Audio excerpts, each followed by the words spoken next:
आता तुम्ही एकीकडे हे पॉपस्टार, रॉकस्टार वगैरे असं सगळं तुम्ही बरंच काही संगीत विश्वामध्ये एक रिव्होल्युशन आणलं, क्रांती आणली नाही का?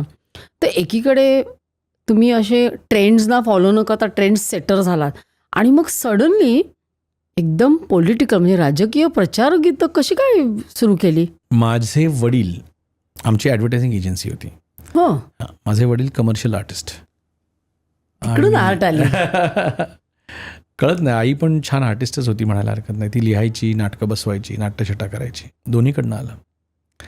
तर वडिलांकडनं मला, वडील कमर्शियल आर्टिस्ट होते. सो ॲप्लाइड आर्ट आणि फाईन आर्टमधला फरक मला लहानपणापासून कळला. आकाशाकडे बघून मला हे करावं असं वाटतंय म्हणण्यातला आनंद, आणि समोरच्यांनी सांगितलं की सर्व काही नावाचं आमचं एक पॉडकास्ट चॅनल आहे, तर आमच्याकडे आमचं टायटल सॉन्ग नाही आहे अवधूत, तर देशील का? प्लीज द्या ना. आता कसं, त्याच्यामध्ये 3 गोष्टी आल्या आत्ता, की टार्गेट ऑडियन्स कळला पाहिजे, मार्केटिंग राईट वेळी जमलं पाहिजे, पोटेन्शियल कस्टमर तयार झाला पाहिजे. आहे पोटेन्शियल कस्टमर आहे. मी केला कस्टमर नाही, नुसतंच पोटेन्शियल कस्टमरला कळत नसतं की आपण पोटेन्शियल आहोत. हा, पण मला पोटेन्शियल सिंगर कळलेला आहे. So there comes the applied art. You see, तुम्ही प्रश्न काय विचारला होता? कमर्शियल सुरू झाल्यावर प्रश्नच विसरले. अवधूत गुप्ता प्रश्न विसरले. मी काय विचारलेलो मी सध्या विसरले हसण्याच्या नादामध्ये. That's the beauty of applied art. आणि ज्या वेळेला मग पॉलिटिकल माझ्याकडे गाणी, म्हणजे कसं झालं की ऐका दाजीबा हिट झालं. दॅट वॉज म्हणजे पहिलं होतं ते. हो, claim to fame as a composer and song writer Aika Dajiba. आणि त्याच्या आधी केली होती. त्याच्या आधी परत छोटी मोठी काही केली होती गाणी. एक थेंबर तुझे मन नावाचा अल्बम केला होता, ही सांज सुखाने वगैरे, पण ते एवढं काही लोकांपर्यंत पोचलं नव्हतं तोपर्यंत. तरी नंतर आधीचं पण काम पोचलं, असं झालं. तर त्यावेळेला मग मला ऐका दाजीबानंतर माझी हिंदू हृदय सम्राट माननीय श्री बाळासाहेब ठाकरे यांच्याशी ओळख झाली, किंवा मला त्यांचं दर्शन मिळालं आणि प्रेम मिळालं. अरे वा, खूप प्रेम मिळालं मला त्यांचं. सांगा ना किस्सा. कारण ते सगळ्या म्हणतात तसं महाराष्ट्राचे हिंदू हृदय सम्राट. हो, फार मोठा माणूस महाराष्ट्राला लाभला. त्यांचा स्पर्श जाऊ दे, त्यांचा सहवास जाऊ दे, ते ज्या काळामध्ये ज्या ठिकाणी होते त्यांच्या आजूबाजूच्या 1 किलोमीटरच्या परिसरात देखील असण्याचं भाग्य जर का कोणाला लाभलं असेल तर ती फार भाग्यवान माणसं आहेत ते, असं मी म्हणेन. फार मोठा माणूस. त्यांनी बोलवून घेतलं तुम्हाला? हो, ते गाणं ऐकून. कशी झाली भेट? त्यांनी मला पहिल्यांदा फोन करून सांगितलं, मिलिंद गुणाजी, कारण ते उद्धव साहेबांचे मित्र मिलिंदजी. मिलिंद गुणाजींनी फोन करून मला सांगितलं, अरे तुला साहेबांनी भेटायला बोलवलं आहे. म्हटलं चालेल. मग मी भेटायला गेलो पहिल्यांदा. पुढे मग ते वारंवार बोलवतच राहिले थेट. त्यांच्यासाठी मी एक गाणं केलं होतं शिवसेनेचं, म्हणजे आपलं जे मेन गाणं शिवसेना गीत आहे ती कल्पना त्यांचीच, पण त्याआधीसुद्धा ठाण्याच्यावर त्यांचं प्रेम होतं भयंकर, ठाण्यावर भयंकर प्रेम. तर त्यांनी मला गाणं करायला सांगितलं, तर मी केलं होतं, शिवसेनेचे ठाणे ठाण्याची शिवसेना, शिवसेनेचे ठाणे ठाण्याची शिवसेना, असं गाणं केलं होतं. मी कधीही गेलो ना, जर का मातोश्रीमध्ये, तर त्यांच्या फ्लोअरला गेलो की मी आतमध्ये आल्या ते असं लांबनं बघायचे आणि माझ्याकडे बघून म्हणायचे, शिवसेनेचा अवधूत, अवधूतची शिवसेना, असं ते गायचे. फार स्वीट माणूस आणि प्रेमळ माणूस, अत्यंत मोठ्या हृदयाचा प्रेमळ माणूस. आणि कमिंग टू पॉलिटिकल सॉंग्स, तर त्यांनी मला तेव्हा, मग त्यानंतर मी जय जय महाराष्ट्र केलं. आणि खरं सांगायचं तर त्याच्या आधी त्यांनी एक मी मुंबईकर नावाची चळवळ सुरू केली होती.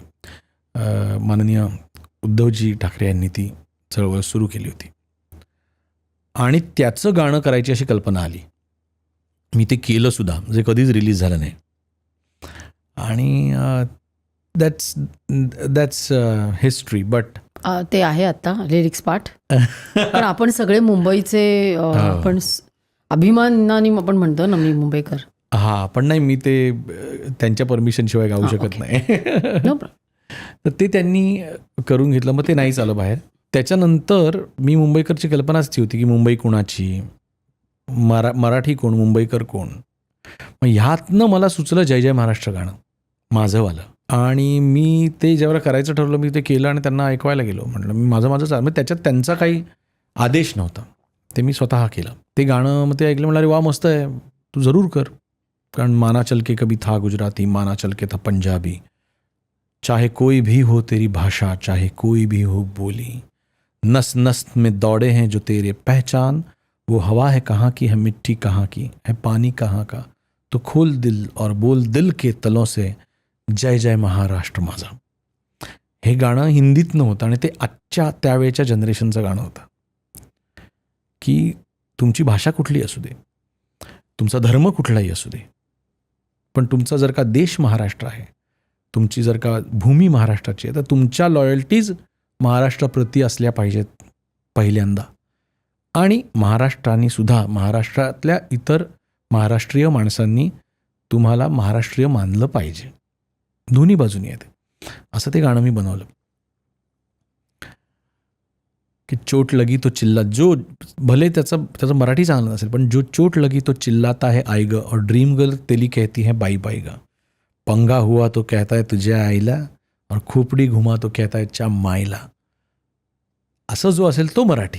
ही डेफिनेशन मी त्यातनं दिली होती आणि ती त्यांना खूप आवडली. मग गाणं सुपरहिट झालं, ते तर होणारच होतं. त्याच्यावर कॉन्ट्रोवर्सीसुद्धा झाली. त्यावेळेला राष्ट्रवादी आणि ते वेगवेगळे होते, तर राष्ट्रवादीच्या लोकांनी माझी पोस्टर जाळली, सीड्या जाळल्या, असं बरंच काय झालं.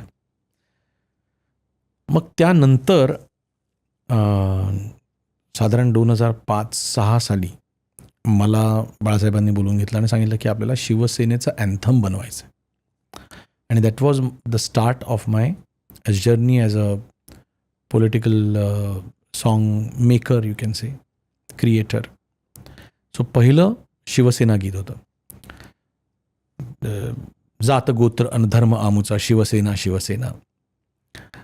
आणि मग त्याच्यात ते that is the history, because आज त्याच्या इतकं सुपरहिट पॉलिटिकल सॉन्ग कुठलं झालंच नाही, की इतर पक्षांनी पण ते वाजवलं स्वतःच्या पार्ट्यांमध्ये. मग त्यानंतर मला